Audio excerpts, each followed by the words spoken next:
Okay then, good evening everyone and welcome to our August edition of the AFBE Online Leadership Series. We have been on break for the past 2 months and it's exciting to be back with a bang. And we have today two amazing guest speakers with us from the Royal Air Force. I can't tell you guys, this is very exciting for me because I always wanted to be in the Air Force or some form of military, so it's been a privilege having to host both Manjeet and Margaret on this exciting show today. Thank you everyone for making the time to join. If you've not heard about AFBE, please visit our website. We'll post the link on the chat group about AFBE UK and AFBE Scotland and the events that we host in the leadership team, next gen, the transition team, and the real projects. These are all exciting events that we host at the AFBE UK. Please go through it, check to see which one suits you, and if possible, become a member. And please be aware that we're not all about engineers. We're not all engineers, so we're always open to people from other professions as well. Now, to our guests and to my special host as well, my co-host Bitrus, thank you for joining in as well. If there's any questions that you post in the chat group, Bitrus will be able to pick this up. And if I've missed it, Bitrus will be able to pick it up and ask our special guests any of these questions that you have. So for today, no further housekeeping rules, just apart from the questions that you can post on the chat group. So I'll proceed to our special guest, Manjeet, Wing Commander Manjeet. On a typical day, I would say ladies first, but because this is the Royal Air Force, it goes with seniority and hierarchy. So I'm going to start today with the most senior officer that we have in our midst, Wing Commander Manjeet. Please welcome and please introduce yourself. Hi, Roy. Tell us something exciting, super exciting about yourself. Okay, no worries. Oh, there's no protocol here. I wanted Maggie to go first, ladies first in my book, but never mind. So yeah, hi everybody, and thank you so much for AFBE for inviting us here to talk to you. Thank you very much, Roy. So I'm Wing Commander Manjeet Ghataora, and I've served for 22 years now in the Royal Air Force.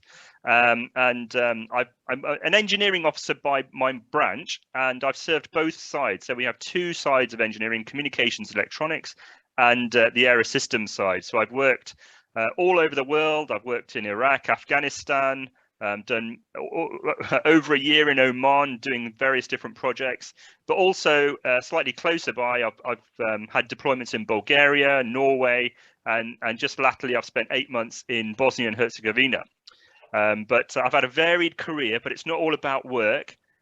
We get involved in all sorts of other things as well, especially as adventurous training. So I like to stretch myself wherever I go and whichever tour I go. So I've been 40 meters down scuba diving. I'm not a very good swimmer, but I was in Ascension Island scuba diving with sharks. I learned how to ski, and I've been all over the world skiing. I've jumped out of aeroplanes, and just recently I'm trying to get my microlight license, which I'm this close to getting. Yeah, that's me. Oh, wow, that's very interesting and exciting. 22 years in the Royal Air Force, and you've gone through all these exciting things. I think the one that I'm most interested in is the scuba diving, because I've always wanted to scuba dive. But yeah, I think we will dig deep, a little bit deep, after we've heard from Flight Lieutenant Margaret Welton. Please tell us something about you. Hi, Roy. Hi, AFB. Hello, everybody here. I'm really pleased to be invited to come and talk about the Royal Air Force and myself. So 19 years ago, I thought I was going to be a gynecologist because that is what I was destined to become. But a friend sort of asked if I would join the British Army with her because she was going for selection and looking for adventure and thinking that why not, let's travel about, let's see what it's got.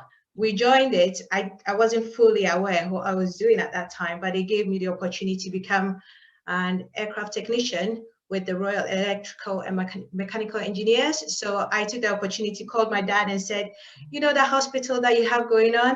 I'm afraid I'm not able to come back and run it. So I joined the army, and I was in the army for 16 years. And later on in 2019, completed my commission series into the Royal Air Force, where I commissioned as an engineering aerosystems engineer officer. So that's what I am now, and I work in MOD Boscombe Down, where we carry out trials of upcoming and new systems on the aircraft that we want to go for. So we carry out the trials, and it's really interesting because I get to work on almost all the helicopter platforms within the military, both Army, Navy, and RAF.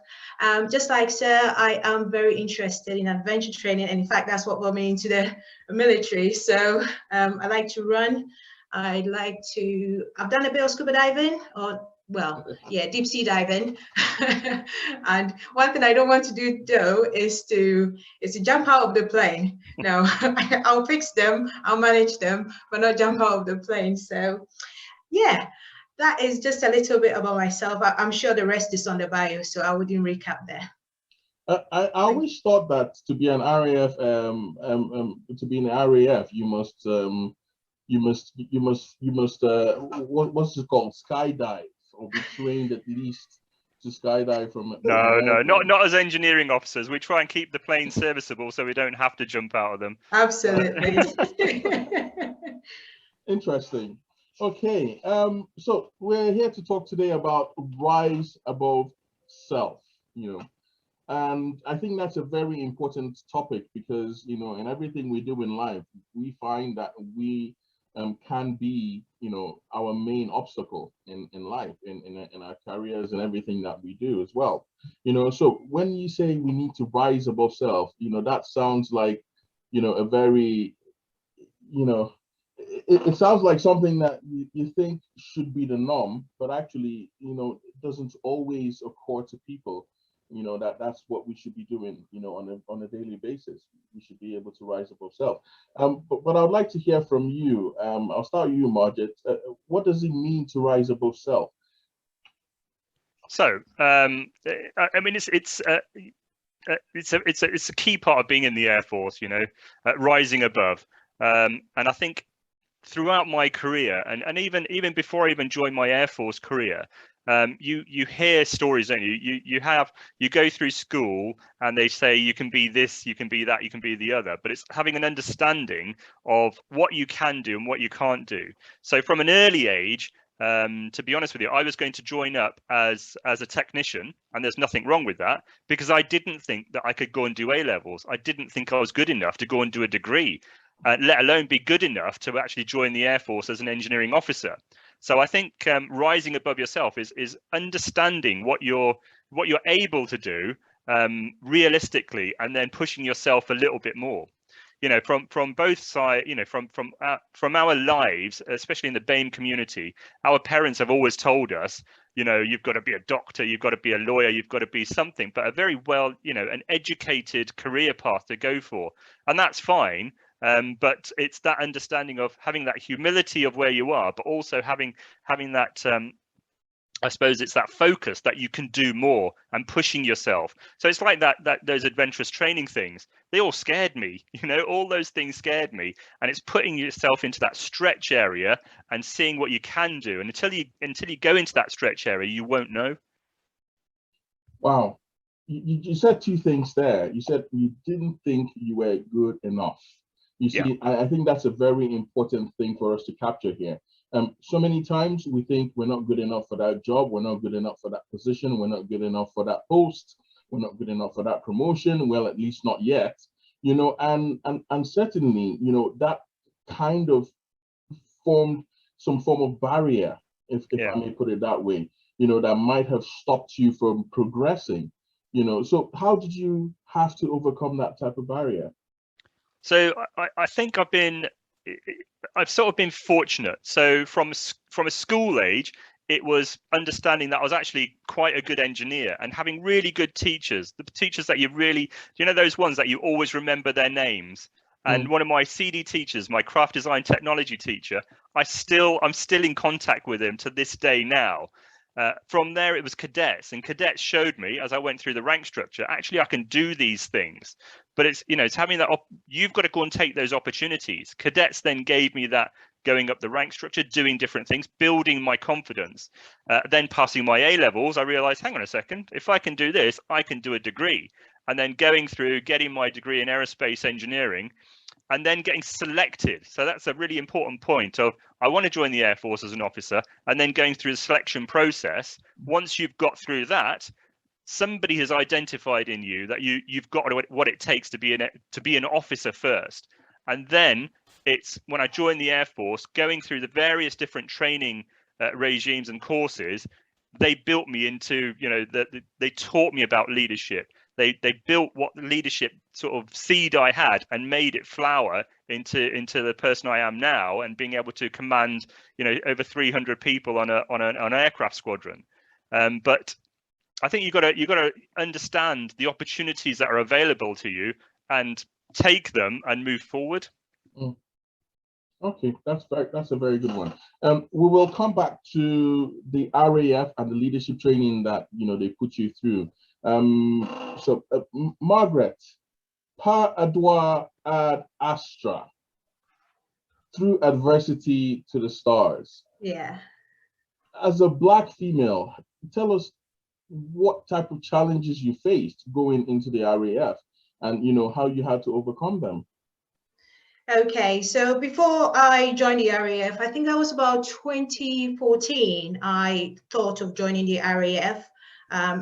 And I was going on a career course within the Army. So I sort of decided to finish the career course and then see where it goes, then proceed into the RAF. And also I hadn't started my foundation degree yet. So I wanted to get things in place before pushing for the commission piece. So I had in the background, but not entirely until 2018, when I felt I was ready. In 2015, I had a massive life change, which was being unsuccessful in that career course I was going for. However, the success is I came out with a foundation degree, although it wasn't where I wanted to be in a career at that time. So my challenge was having failed the course and having to pick up myself again and going for that goal. And that goal was to get commissioned as an engineer officer, either in the Army or within the RAF. But later on, the RAF became very clear to me that that's where I wanted to go after speaking to all the people. So this journey, through all the adversities I've been through, I have to say that I couldn't have gotten where I am without the help of people. Mm-hmm. And many times people would say that, oh, they've got there, they're self-made and all that. It does not exist. Every person who I have met have been part of my story, and they have propelled me to where I am today. And even through the adversity of having failed a course, and like one of my brigadiers now saying to me, I believe in you, just that gentle hand on my shoulder was able to propel me to know that I can do it and to push myself even through the lowest of the time I was in. And of course, my husband was very reassuring. He said to me, all right, you have 4 days to cry, do all your crying, pick yourself up and then start going again. So that was all I had. I couldn't keep crying. Yeah. Oh, well, this is interesting. Both of you have mentioned something that is very important. And I think, you know, we need to shine a bit of more light on it. Manjeet mentioned that he remembers his teacher, that one teacher who helps to encourage him, you know, and he's still in touch with that person. And now you've also mentioned a brigadier and also your husband who was there to push you, you know, to push you when you failed, you know, when you had issues, when there were obstacles, when, you know, you felt you couldn't do any more of this, you know. And it's very important. So that tells me that, you know, even in the RAF, it's very important to have people as a support structure. Absolutely. Oh, wow. That's interesting. Manjeet, tell us more about your support structure and your journey as you rose through the ranks in the RAF. I believe you have a very important a story from the last time we had a chat about how, you know, you wanted to be somewhere and you ended up being somewhere else? So sometimes, you know, you think that you're being dealt a bad hand, you know, and when you're in the military, we have something called service needs. You know, so if someone needs to go somewhere, and you know, you're pushed into that area, even though you don't think, hang on a second, I could probably go somewhere else here and do a better job, or maybe it's an easier job for myself, you know. But so what had happened was, you know, I've done a couple of jobs where it wasn't my first choice. So going on to, first of all, I'd finished on Sentry, so the AWACS aircraft. I was the junior engineering officer. We call it a Jengo. So I just finished on the AWACS. So it's the one with the big circular dish on the top. And I was thinking, right, I can go on the project team now for that aircraft. But they said, no, you're going to go onto a slightly different aircraft, the VC-10. Which was very old at the time, and I was the avionics desk officer for that. But it turned out to be one of the best moves. You know, I was fighting with my senior engineering officer on the squadron, telling him, "Come on, you should help me out to get onto this other aircraft." But in the end, no, you're going on to VC-10. I thought, okay, fine. As soon as I go there, I'll do the best job I can. When I got there, it was, yes, it's an old aircraft, but it was the most fulfilling jobs I've ever done. You know, trying to, in a digital world, we're working on an analog aircraft, and making sure that it keeps flying was one of the most, honestly, it was the most satisfying jobs I've ever done. And that aircraft kept flying even after I'd left. Up until 2011, it was still supporting the American carrier fleets as part of some of the campaigns we were doing. And to be part of that was absolutely fantastic. I did a great job, and I got a great report from there as well, because it was a difficult job. You know, it wasn't one of the easy digital new jobs that you could sort of shine at. It was a difficult job in that time. Gave me a great report and enabled me to then, you know, step up and move forward. Okay, that's interesting. So that meant an opportunity that was, you know, you had perceived to have been maybe below par of what you wanted, you know, turned out to be a very great opportunity. Yeah, you've got to turn those things into opportunities. And sometimes, this is another, you know, takeaway is, you may think people are against you sometimes. They're not. You know, in my honestly, my experience, it's not that. Sometimes it's service needs, sometimes it's something else. But it's making, you know, grabbing that opportunity and making it into something.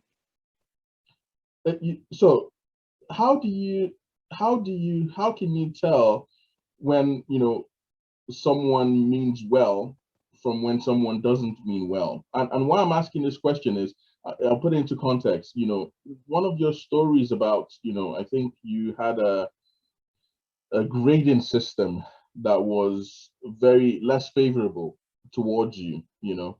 Okay, so again, accept it. Yeah, so again, this is what happened to me going through training. So what had happened was the course that we were on, it was the final phase of our engineering specialist training, and we have to do, it's sort of like a live lead. We're running a squadron, and my job was the Jengo. So I was the officer part of the squadron, and there was 3 other jobs.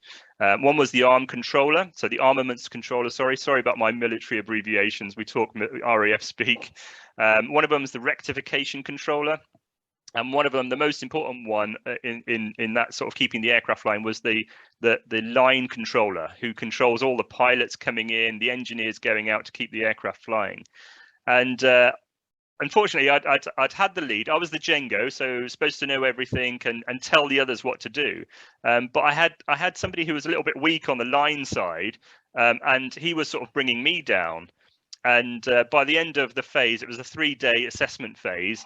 They turned around and said, "You've got a partial pass." And they turned around to me and said, "Do you know what? You should have sacked your friend over there." And it was like, what? This is an assessed course, and you want me to sack my friend? That's not something I would do. It's not, you know, if it was on a squadron, it's different. So as that time went on the last lead, so the last sort of rotation of this course, they said, "Oh, look, we've got one space for you. As you had a partial pass, you don't have to do it. Would you like to carry out that role again? And we'll assess you again." And I said, "Yeah, Absolutely. I grabbed it with both hands. I said, yep, I'll do that. And I remember doing it. I was the armaments controller, so making sure the weapons went on the aircraft, not real weapons. They're all sort of dummy weapons.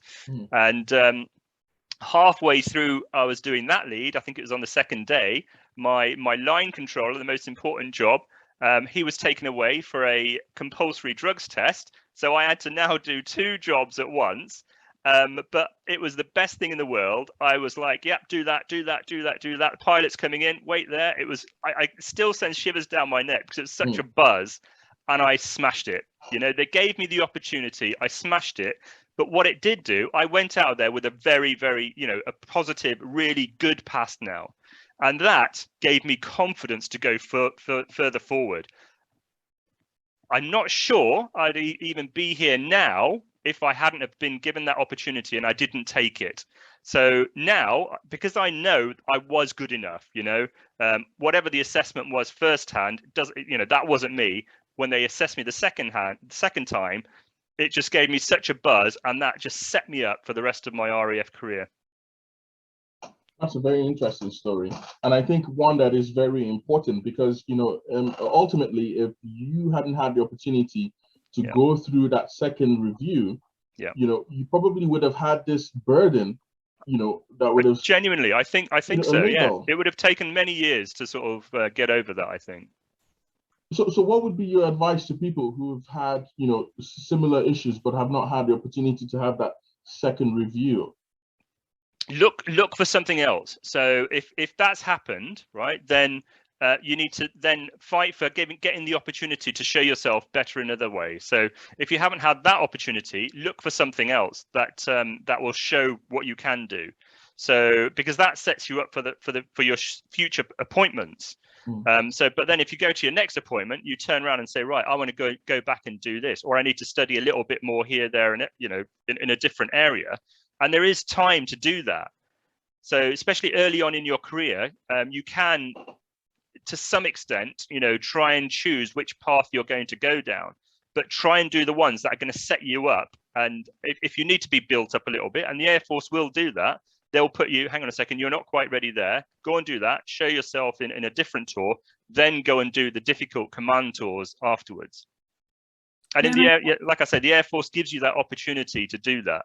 It doesn't want you to fail. There's, you know, no one wants to set up. No one's setting you up to fail. They want you to succeed and go through and have a successful career. Yeah, and I was going to say, I really like that, Manjeet, just because you're essentially saying that what you'd be advising somebody to do is, no matter what the situation is. So you might be in scenarios where you end up in a space where you feel like you've potentially failed or you haven't gotten the outcome that you wanted.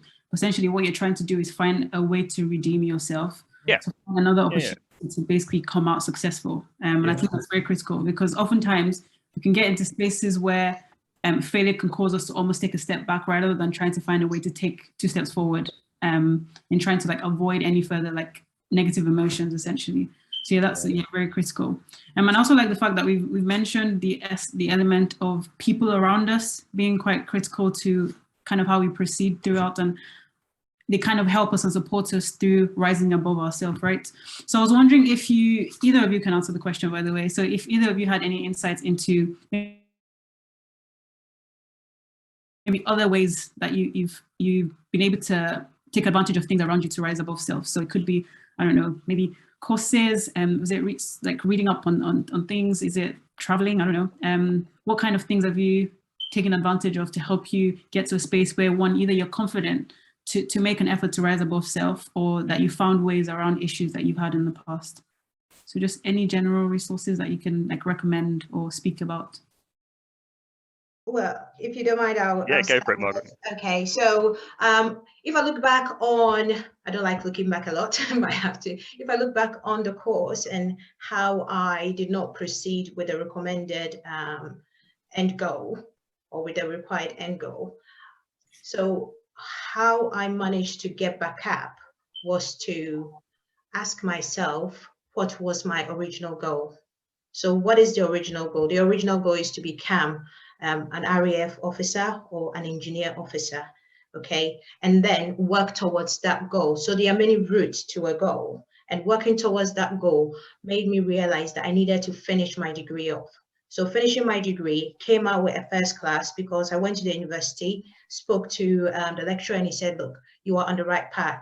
I know you've been dealt a blow, but just pick yourself up, shake yourself away, and then keep going because you're on the right path. So all of a sudden, that aspect of my life did not matter anymore. The new goal was to finish off my degree and try and get a first class because I was very close to the goal. And through that, with that, I decided that I am ready to join the RAF. I'm ready to become an engineer officer. So again, it is looking at the original plan and finding other ways to get to the original plan because there are so many routes to the end goal. Yeah. If you failed, don't keep doing the same thing because you are going to keep failing. Change it slightly, try again and try again and try again until you get there. Yeah. And the mentality in the Air Force now, which has changed, you know, from the 20 years that I joined up, has changed that it's happy for you to fail and will help you so long as the end goal is that you've succeeded. Yeah. That's a really big point of, you know, it's a total shift in mentality from the Air Force. And the other thing is, you know, I used to be the engineering branch and trade advisor. So my job was, you know, how do we recruit engineers, but also how do we keep them in? And what we put in place is those opportunities for people to go and do further education. So right now, our technicians have the opportunity to go and do a foundation degree. And I think the next stage is that we're actually going to give them the opportunity to do full degrees. But we also have in the Air Force enhanced learning credits and standard learning credits once you've done a few years. And you can go and find courses to improve yourself academically. But again, it's up to you. It's up to the individual to look for those opportunities. In the future, the Air Force is changing, and it may be going away from our current branch and trades, and it's way more based on competencies. But to build those competencies, we need to be able to give those to the people who want to do them. So it's a really interesting space to be in, but it's up to the individual to go out there, find them, and do them.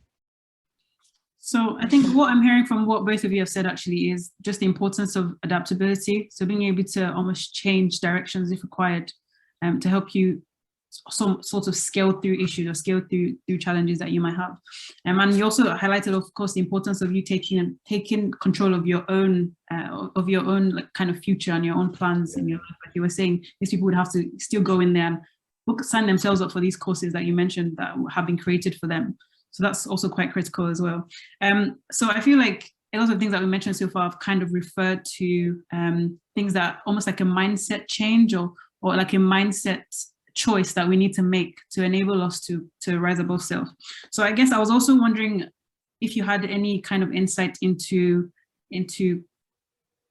what you'd advise people to do in situations where certain things were kind of beyond your control. So if you had any barriers potentially that could then cause you to take certain limiting behaviors or exhibit certain limiting behaviors, such as I guess the general things like saying that in your working environment, you might have people that are maybe not too they're not too similar to you. So naturally, you might find that sometimes you find it easier to back away, for example, or you might find situations where maybe in a workplace, you just find that the workplace feels to be against you in general. Do you have any advice for someone who's kind of in that situation and what they can do with regards to that? So what would you advise someone who was dealing with a situation where they have a barrier in front of them that is not necessarily something that they can control? So if I take this one first, so sometimes it feels the world is against you. And I think so I was the senior engineering officer on 99 Squadron, and we fly the C-17s, the large transport aircraft.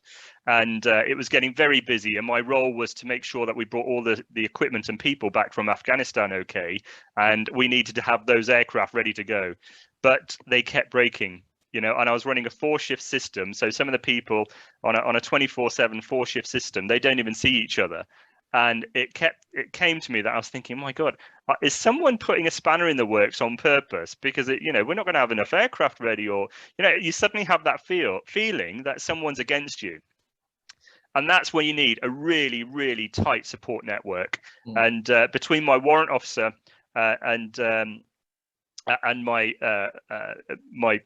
warrant officer and my line controllers, we had a really tight triangle going on, and that was so important to understand. Do you know what? People aren't out to get us. Everybody is trying to pull in the same direction, but sometimes, you know, it's really difficult, especially as you go higher up the ranks. We have something called, you know, the loneliness of command. When you're sitting there in your own office trying to do things, you've got to be able to go out there and talk to people, learn what the facts are, always learn the other side of the story before you start making assumptions, and you start, you know, you'll start making the wrong decisions in your head based on not having enough knowledge and facts. So I'd say have a strong support network. And I had you know, as my triangle of power that I had between my key people, but also make sure you have every ounce of knowledge you can get from up and down the chain of command. Hey, Margaret, I want to ask you a question. So as a female, and you're a mother of 2. No, a mother of 3 actually. Oh wow, see, even more.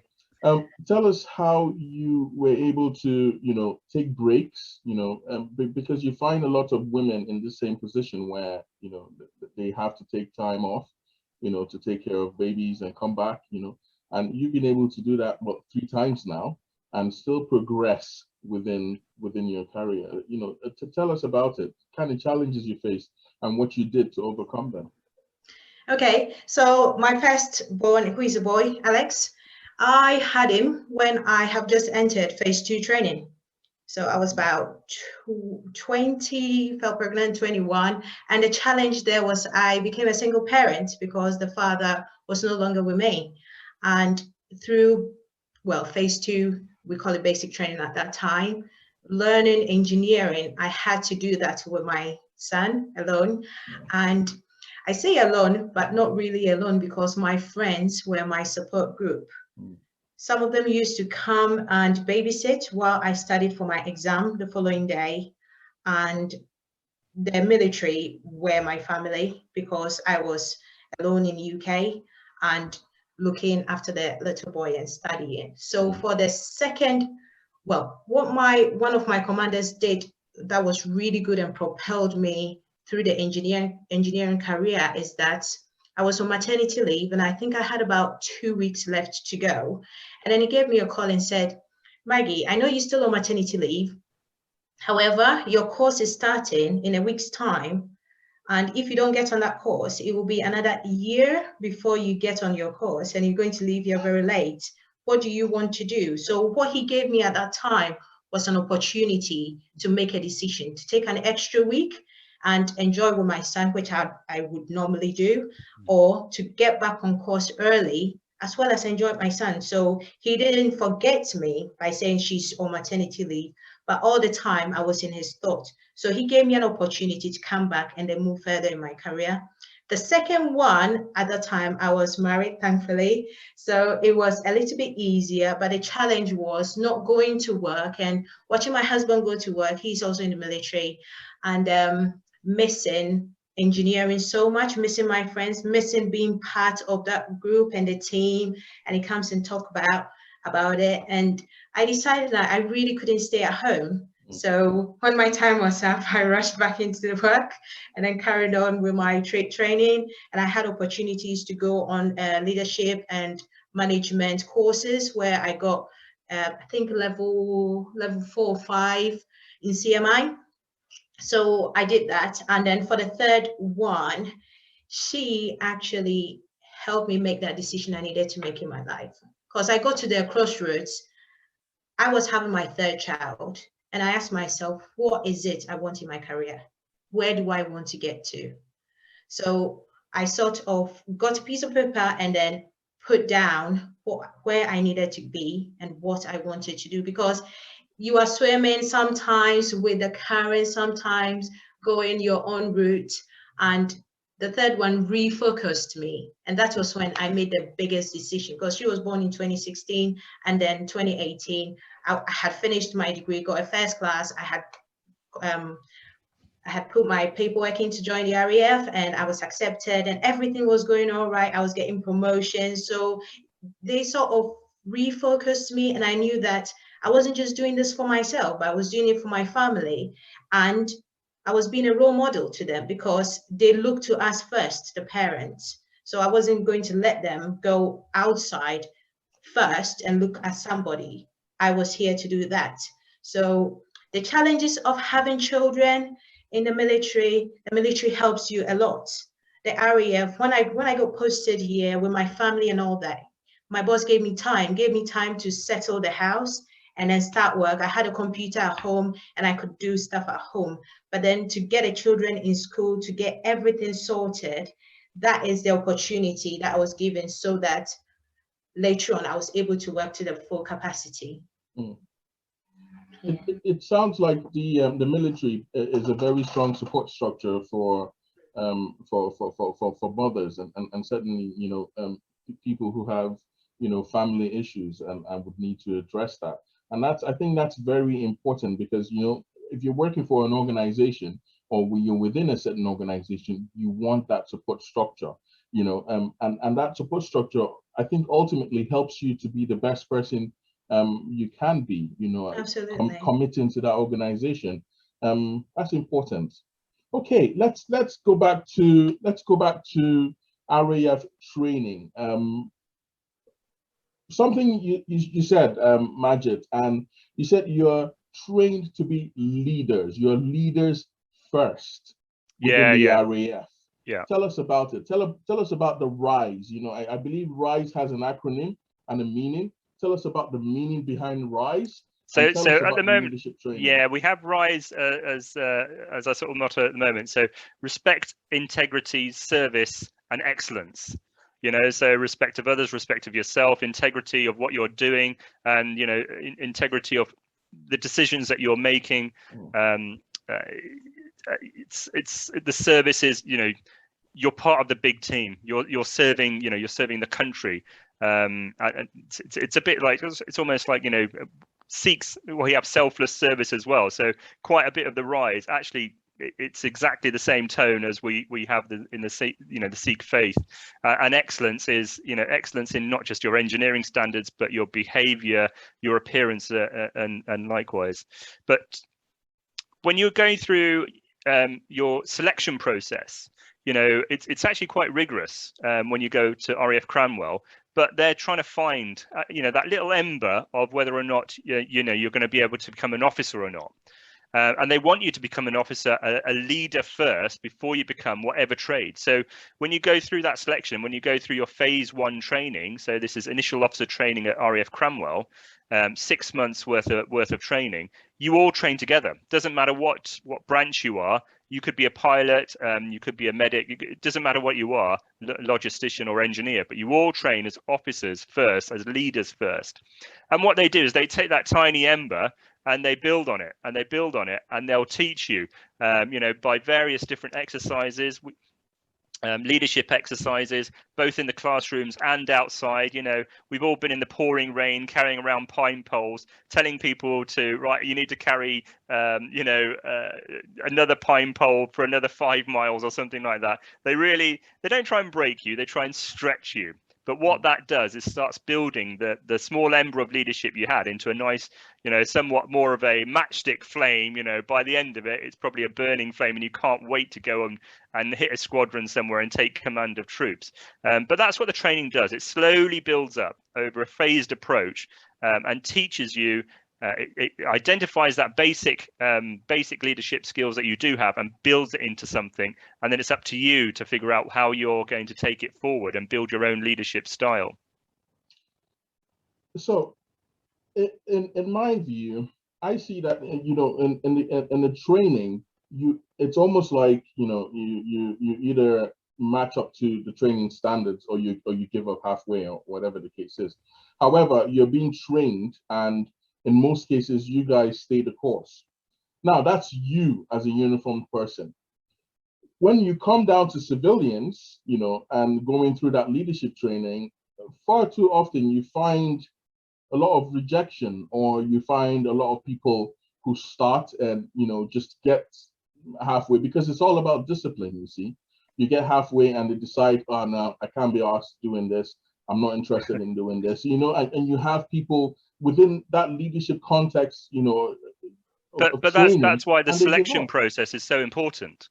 So that's why the selection process is very rigorous. You go down for various different things, but especially if you're going to become an officer, the selection process is completely different. You know, you have to go down there, and there's a hangar at RAF Cranwell where you have to go and do these leading exercises and leaderless exercises. So what they're trying to do is tease out who's the leader amongst these, who's the leader, and who's the follower. Okay, Manjeet, how can we do this as civilians? I need advice. Give us an advice on how can we put people through this process of leadership training? That's a really good question. So I would say, again, it comes down to the individual, and I think AFBE is part of it. So you provide a mentoring scheme for everybody. So you give opportunities to be involved in talks like this, to hear from people like me, who can then, you know, hopefully influence people that they can actually go and do other things. But I can't.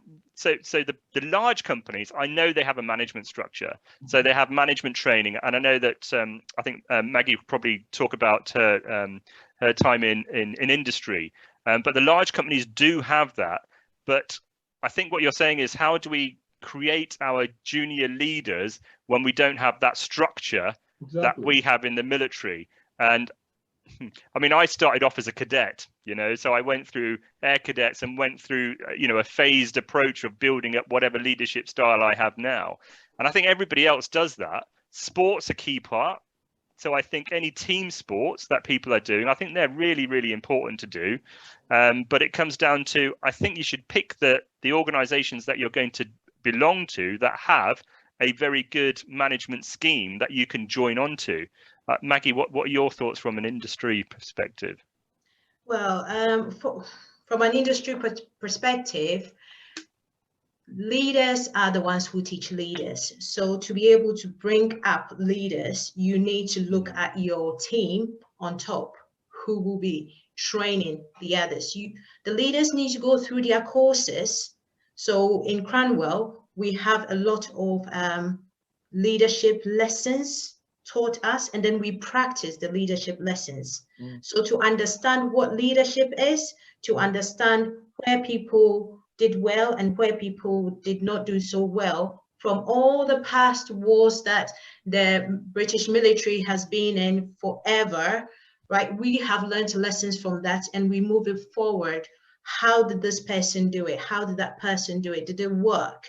So it is taking on a lot of experiences from these many people who have been ahead of you, and the leaders and managers of the company beginning to instigate it. And when you instigate, you have to get the people who are of the right mindset. So they have to be courageous, because to change an attitude or change a pattern, it takes time. So they need to be ready to change or to make those recommended changes. And then once they make them, that is the only time you will find your starting point to move on from, because everybody comes with different mindsets, everybody comes with different opportunities and different abilities, but then it is putting everyone at a basic starting point and then building from it, so that in the RAF we have our core motto. So rise, everybody knows that. We all stand for integrity, we all stand for excellence, we all stand for service. So when you come in, you know that's all what we are all doing. That is the foundation. So it's for the managers, the leaders of company to build up their foundation on which they can train their leaders to train future leaders. So if I hear both of you correctly, you know, it takes a leader to train leaders. So that means the organizations should first be leaders first. You know, they have a management structure, but within that management structure, you should have leaders, because without those leaders, you wouldn't be able to mentor and bring forward or train people, you know, in that same leadership line. And there is a difference between a manager and a leader. You know? Of course, of course, there's a big difference, but yes.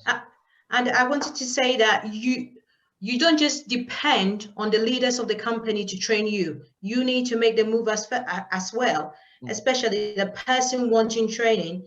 There comes a time where you need to go and look for those training, go and search people, search mentorship, and search opportunities to start this training, read books. Since I started reading a book a month, my life has changed on a dramatic way. That, yes, and I can see more opportunities now because I have taken a keen interest in my leadership skills. Although I'm not in a command position right now, I'm working with civilians in industry, and the way we approach things is different from how we approach the military world. So all of a sudden, I need to learn how to approach the civilian leadership. So there's a cross organization there that we need to know about. I cannot expect the RAF to say, okay, this is how you speak to this company here and that company there. No, you need to go and do your own research. And then once you found out, then you can implement that. And you know what, if it works, fine. If it doesn't, just change it and then do another plan. And eventually they all work out. You see, So, I was just going to say, we do have a few comments. So one from Ami saying, as a fellow practicing Sikh, I fully concur with your comparison of discipline and service between Sikhism and the forces. And then another one from Nikki, which I wanted to highlight, was she said, really inspiring hearing about the RAF and very encouraging. And there are lessons engineering people can learn in terms of supporting others. So I just wanted to turn that into a question actually, and just say, are you able to highlight potentially any lessons that you've learned from either being in positions of command or just having people around you, as to how you would encourage people to support others that they work with, for example, to help them rise above self, as like a colleague or something. So do you have any advice with regards to that? How can you support other people to help them rise above self? Do you know what? It's really easy to turn around and say, yeah, we should all be helping each other. You know, I think that's naive to be turning around and saying that. It's not going to happen, because when you're there at 10 o'clock in the night trying to sign off an aircraft, sometimes you don't have that capacity. And I'd love to be able to say that I did have it, but it comes down to individual character to do that. But when you do have those quiet times, it's actually sitting down with your peers and sitting down with your juniors as well, and talking to them and having a conversation with them. And it sounds the way the Air Force is set up, we have officers mess, we have junior ranks messes and things like that, but it's making sure you have that conversation. So as if we had a squadron event or something like that, be there, go and talk to the families, go and talk to everybody. And one thing that I've always had in my annual appraisals is he talks to everybody, doesn't matter how high. So right now I speak to the top, the chief of the air staff, almost on at least a weekly basis. But then I always make sure I talk to the cleaners as well, and make sure you talk to everybody. Have the humility to talk to everybody you can do. But from what you're saying, it's trying to have that capacity. Some jobs you'll have it, but some jobs you'll be so maxed out. It's difficult for people to then look at you and go, oh my God, he's not listening to me at all, not understanding that person is also maxed out. Yeah. So yeah, it's a tricky one. It's character driven. It's individuals driven. So yeah. I think at the same time, a lot of people on the call would appreciate what you just mentioned as well. Just because things like talking to them and getting to understand maybe what is going on in people's lives does help. And it would also affect their success. And as a leader, which I'm sure a good proportion of us on the call are, the success of your own success as a leader really depends on the success of your team around you. So if you're able to get to the root of what's going on with them and support them in that way to even be better, then you're succeeding essentially. Can I mention something? Helen there has mentioned something there that go to the recruitment center where they were looking at me with wonder and things like that. If I can just tell you, okay, so when I went through university, I did cadets, I did my gliding scholarship, went solo in gliders. But when I went to university, someone said you should join the University Air Squadron. And I thought, yeah, okay, that's a natural progression. Surely I'll get into the University Air Squadron. And at the time, it was London UAS, and we're talking a long time ago. This is probably 30 years ago. But the point is, their headquarters isn't there anymore. It used to be right opposite Harrods. So I went down there in my suit and everything, and I've never felt so uncomfortable in all my life. And I went in there and I got the letter and I did my interview. I thought it was great. I came out of there and got the letter back in my summer holidays, I think it was, saying, oh, I'm really sorry you didn't get it.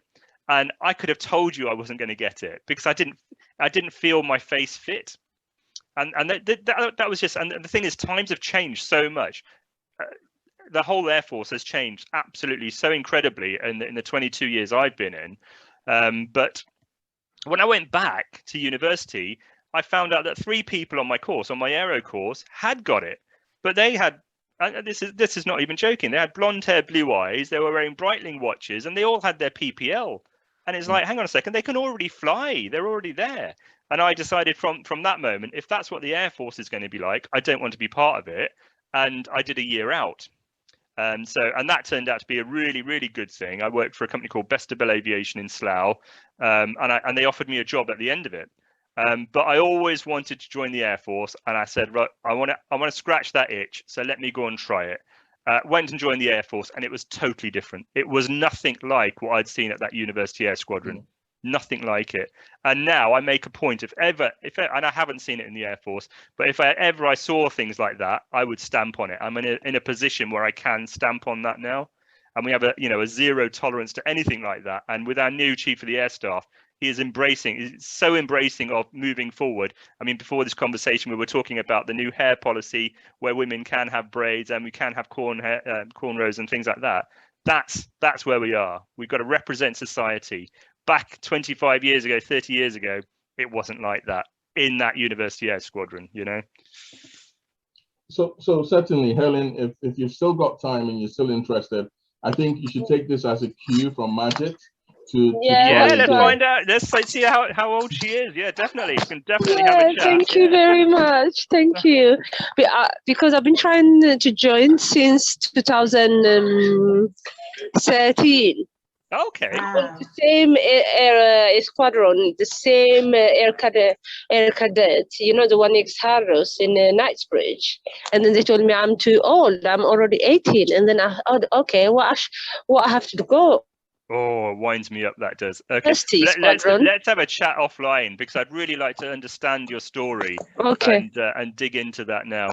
Can I dare I ask how old you are now? Just, if Helen, what you can do is, if you can send your direct message just now to Manjeet with your email address and your contact details directly to Manjeet just now, and you guys can just take this offline, and he'll be able to point you in the right direction. And please, certainly keep us informed on how you progress. Okay. And anybody who has any recruiting questions, please drop me, send your details through, and we can have a chat offline, or we can get the recruitment teams to have a proper chat with you. Yeah, but I want to understand your story, Helen, because it doesn't sound nice, and I want to get to the bottom of it. Yeah. My journey when I was 18. So I would love to tell you my story. So I'm looking forward. Yeah, no worries. So I think we have barely 8 minutes to just start rounding up, and I certainly want us to round up, with some advice from both of you.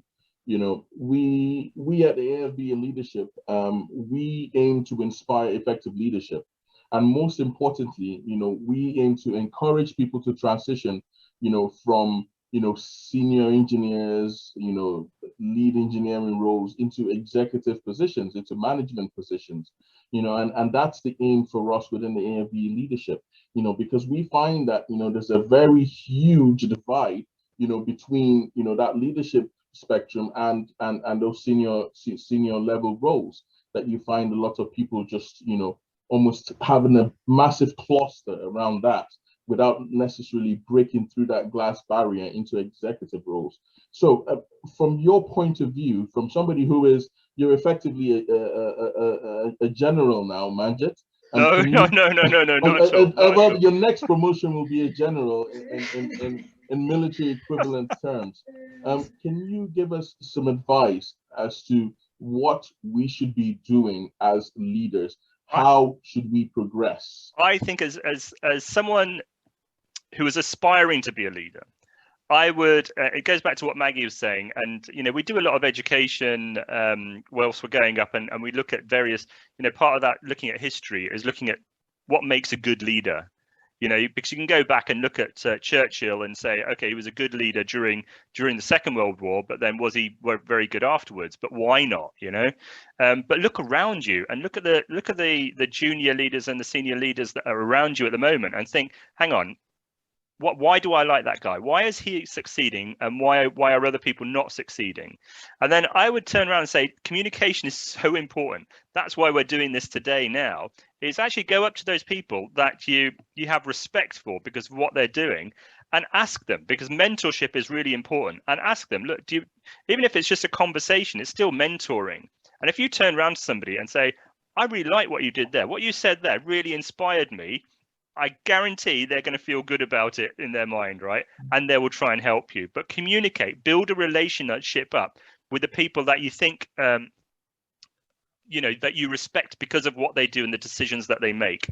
And then what I was going to say is that be confident, right? So definitely be confident, but be confident in the right way. Don't be arrogant and confident. So make sure you learn stuff. Be confident with the knowledge, not confident with arrogance just because you want to make those decisions. Go there, and if you want to make an argument, or you make a decision, should I say, make sure you can back it up. And that comes with knowledge. Experience will come, but experience and knowledge, that's what makes a confident person in my eyes, and a good leader in the future. Thank you. Margaret. Okay, so I would say the person needs to believe. Right, move away from this ethnic mindset of thinking I don't belong, or I am a foreigner in a different country, or I am not speaking the way people from the native people speak. Move away from that. That is the old mindset. You need to change.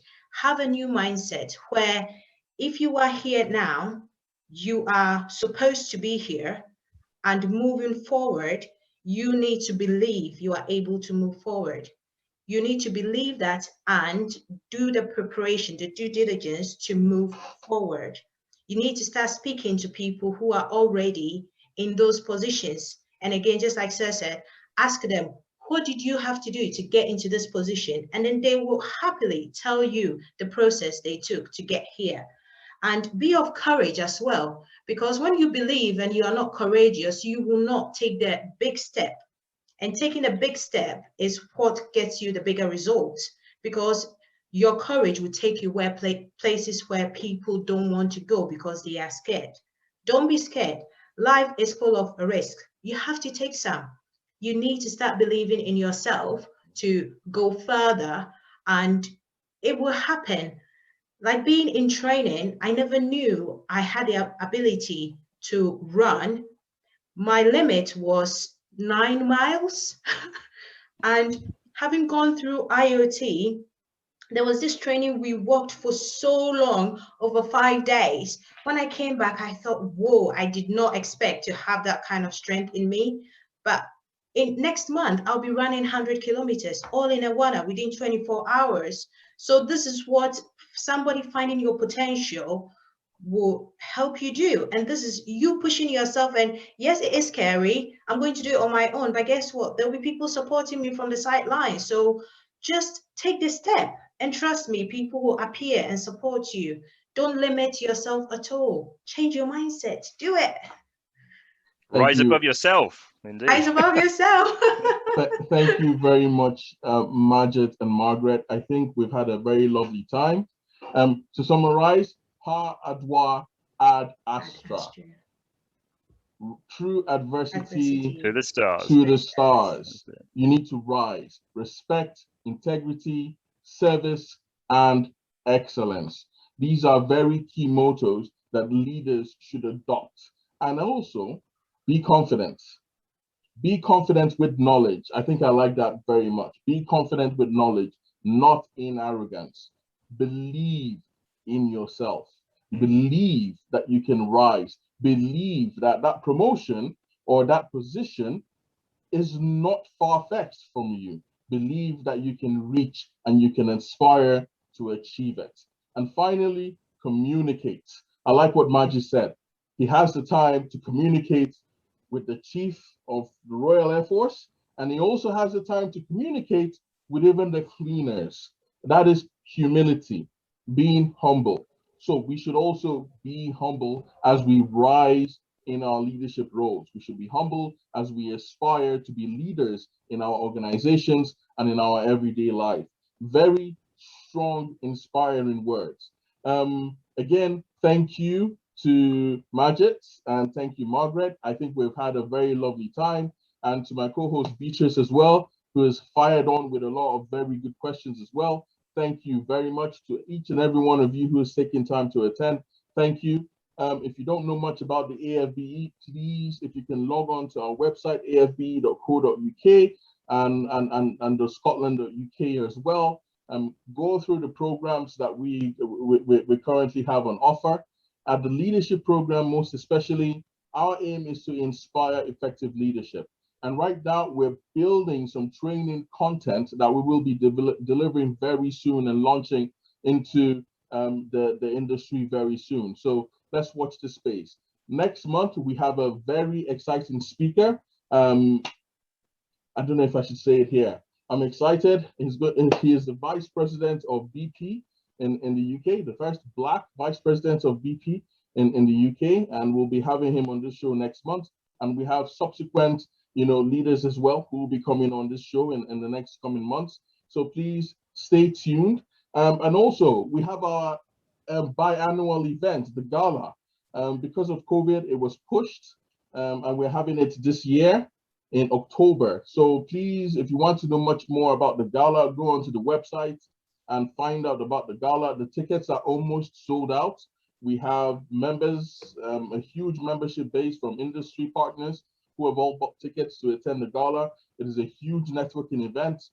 So certainly if you want to network, if you want to speak to people, if you want to communicate with people, please join. We also have a mentoring scheme within the AFBE UK. Please, that's all on the website as well. For any information you're looking for, check the websites, and certainly within the AFBE structure, we have good leaders. So we should emulate that. We should emulate their resilience. We should emulate their workmanship, basically, within AFBE and within the organization. Thank you again to everyone, and I'll see you next month on the next leadership show. Thank you. Brilliant. Thank you very much. Thanks, everybody. Thank you. Thank you. Thank you, Margaret. Lovely to have you guys. And it was a great event. Margaret, I don't know if the lady has already. So I think I've grabbed her email address. I just need to just open a Word document and just copy and paste it into there. So I did see that she'd left her details. Okay, that would be great. Please keep us informed on how she progresses or how you're able to give her some good advice. Yeah, there is another lady, I think is Chingozi. Yeah. Okay. And they are asking, they said, super interesting session. I have a question in regards to the area of aero systems. So I think they are petroleum engineering. So how do you want to proceed with this one? Okay, so I'm just reading through it now. Chigozie, if you're still on the call, if you can send them your email address or at least your contact details directly to them. Yeah. I need to speak to them basically, because what we can do is it depends what they have done in recruitment, e.g. electrical, petroleum. So some of the engineering courses, they'll go through the Eng Branch Trade Advisors, and we will make an assessment of what they've done. So we look at their modules and we can assess on a case-by-case basis. Okay, I think he's just sent his email.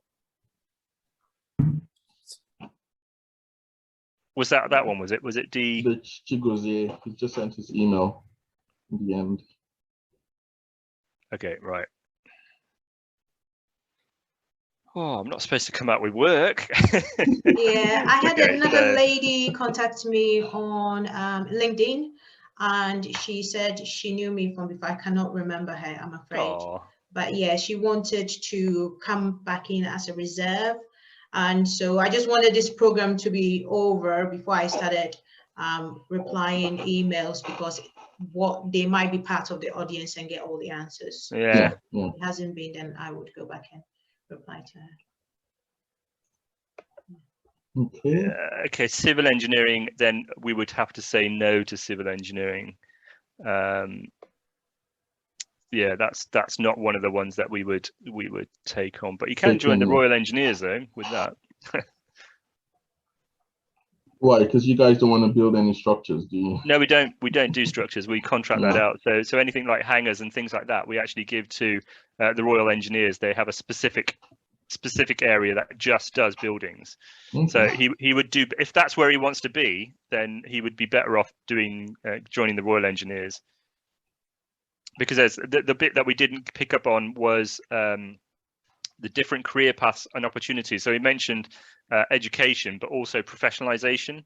So the fact that you can become an incorporated and chartered engineer through the Air Force, and we'll pay for your fees and everything. So that's all right. No, I think it went really well. Maggie, awesome. Well done. Yeah, thanks, yeah. Thank you both. And you will hear from me very soon. So once everything is ready, I will send in a follow-up email again. No worries. You can buy me a beer in October, eh? Oh no, definitely. Don't forget, we are going on a flight with you. I know. Pilots very soon. Yeah. It might not be with me, but it'll be with one of my instructors. Beatrice and I don't trust myself yet. What are you on about? You know. Beatrice and I are looking forward to it. We'll drive down and take a train and come over. No worries. We'll sort something out. Okay. Cool. All right. Thank you, everyone. And I think I would just end the meeting now. So yeah, I'll get in touch very soon. Thank you, everyone. Thanks a lot. Bye. Nice to meet you all. Bye.